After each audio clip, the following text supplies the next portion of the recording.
Deep in the heart of India lay a forgotten village. Houses stood empty. The streets were quiet, but the village was not deserted. It was teeming with life. Hundreds of tiny paws pattered on the dusty paths. Bright eyes peeked from cracks in the walls. This was Whiskerton, the village of mice. The mice loved their village. They built cozy nests in the walls.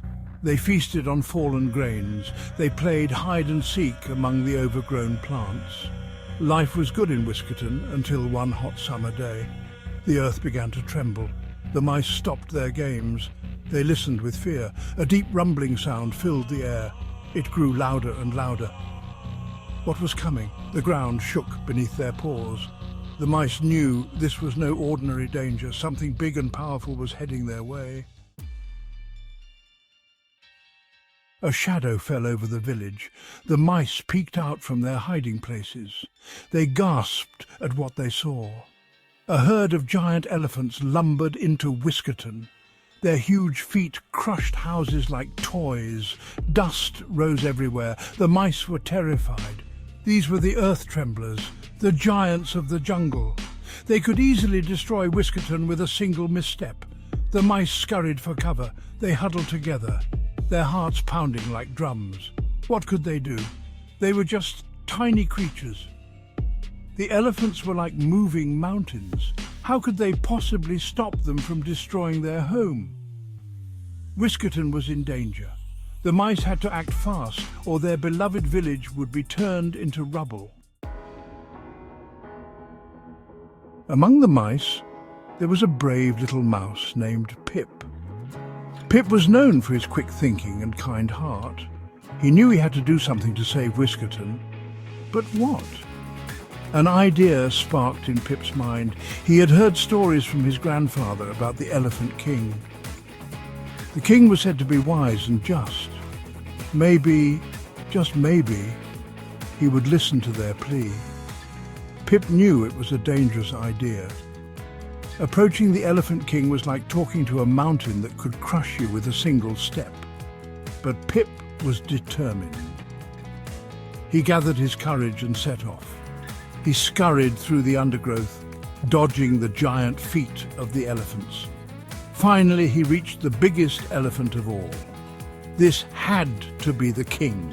This is it. I have to speak to him, for Whiskerton. Pip took a deep breath and prepared to speak to the mighty Elephant King.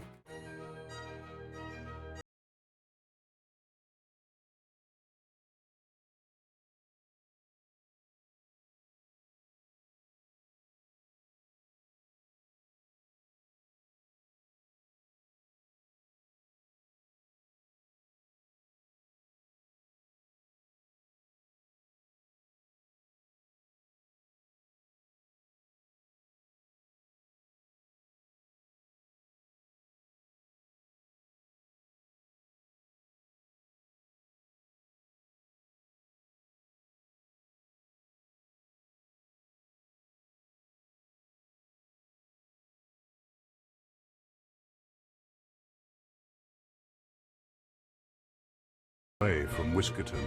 Pip had done it! The mice cheered as the elephants lumbered away. Pip was a hero. But their relief was short-lived.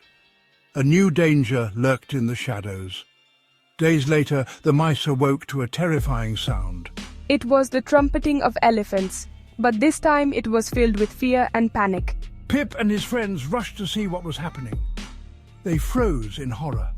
The elephants were trapped. Hunters had come to the jungle.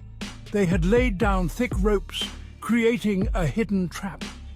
The elephants, unable to see the danger, were caught in the snare. The hunters closed in, their eyes glinting with greed. The mice knew they had to act fast. The elephants were in trouble, and this time they were the only ones who could help. Pip rallied the mice. They may be small, but they were quick and clever. They raced towards the trapped elephants. Using their sharp teeth, they gnawed at the thick ropes. It was hard work. The ropes were strong and tightly bound, but the mice were determined. They worked tirelessly, their little teeth sawing through the fibers. One by one, the ropes snapped. The elephants, amazed by the tiny creature's bravery, helped by pulling at the loosened snares. Finally, they were free. The hunters, scared by the sudden chaos, fled into the jungle. The Elephant King dipped his head in gratitude. He had been wrong to underestimate these tiny creatures. They had shown him that even the smallest could be the bravest, and that kindness could be found in the most unexpected places. From that day on, the mice and the elephants lived in harmony. The elephants protected the village with their might, and the mice in turn warned them of any dangers. It was a testament to their unlikely friendship, proving that size and strength were nothing compared to courage, kindness, and the power of community.